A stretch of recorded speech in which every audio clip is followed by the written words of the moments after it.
May. Uh, First of all, in your remarks today, what was the message you were trying to get across to Oregonians? That this my for when I became when I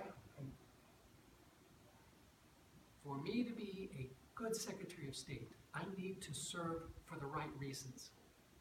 That my reason to be here is not because I'm looking for higher office, I'm not looking for a new job, I'm not looking for a pay increase. I'm here because I believe that it's incumbent on each of us to serve and to do what we can wherever we're at. And so the message I was trying to give to all in attendance was, I'm here and I'm dedicated to the next 4 and maybe 8 years if I get rehired by the people in 4 years. I'm 67 years old. I mean, I don't have to be here, but I believe that it's incumbent upon those with the skill set and the ability to serve that they do serve. And it can be anywhere. It can be on your block, in the neighborhood, or in a school board, or serving meals at St. Vincent de Paul, which is something that I do regularly when I'm back home.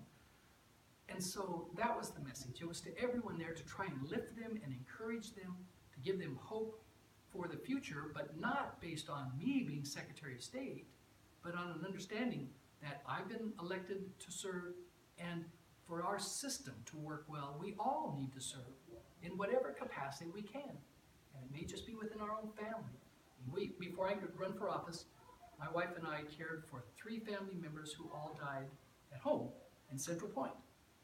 And I couldn't run for office because we were caring for my sister, who was 53 years old, and I was 50. And she died of breast cancer after her 3rd bout with cancer. And a month later, I announced I was going to run for the legislature. But the service is generally quiet. And not, I mean, I got applause today, and the cameras were on me. But the service that is rendered is generally from those that just are doing the right thing because it needs to be done. And that's the message I wanted to convey. I want to convey how grateful we are for the service of the Secretary of State's staff, and then leave a message for everyone in attendance that each of us can serve, and that life lived through service and helping others is a life well lived. You're a person of deep personal faith. How do you balance that faith and have it be part of you when you're in a secular office? We all have core principles, and I think that it's wise to have those in positions of responsibility who view leadership as service. I view it, the higher up your position, the greater your responsibilities are to serve those that are beneath you. When I first met the 5 directors that we have of agencies and the deputy, I only had a couple minutes with them. It was right after the election, and I said, I just want you to know who I am. I'm going to be Secretary of State and as a servant to you. My goal is to serve you and help you so that you can serve your staff members and help them so that we can have a greater and more positive impact on the service that's rendered to all the people. We're called public servants because we serve the public. And so I think that those principles are very important. We need people in positions who feel accountable for what they do, even when nobody can see what they're doing. And it's not what religious faith you are, it's the fact that you feel that you're accountable for being honest and moral and true. And I try to do that. And I know I fail. I am a weak person in so many ways, but I've lived my life trying to not embarrass my kids, you know? It's like, you know, made decisions in the course of the years, like, and so how do I go home and explain that to the kids? Maybe this is not the best thing. And so I just try and be open and honest and let the consequences follow. I'm a firm believer that each of us is responsible for our actions, not the outcome. I wasn't depressed when I lost the race against Governor Kitzhaber because I did everything I knew how to do. And so I couldn't control the outcome of that. I talked to Brad Avakian a week before the election.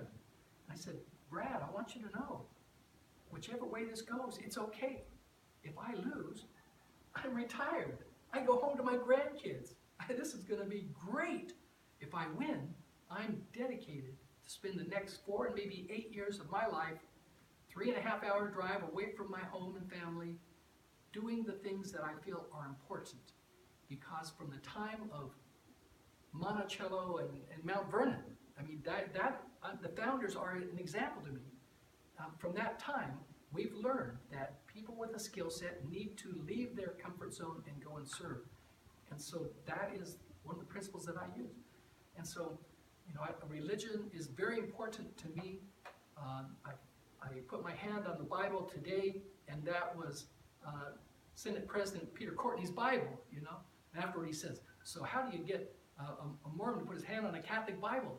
And I said, hey, it's the Word of God, and we may have differences of opinion as far as theology, but we should never have a difference of opinion as to who we're following.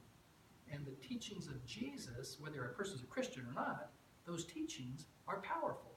And if we follow them, regardless of what a person's religious faith is, I think it helps them be a better person. And so I just try to do that to the best of my ability. Thank you. For one moment, could I just ask about the idea of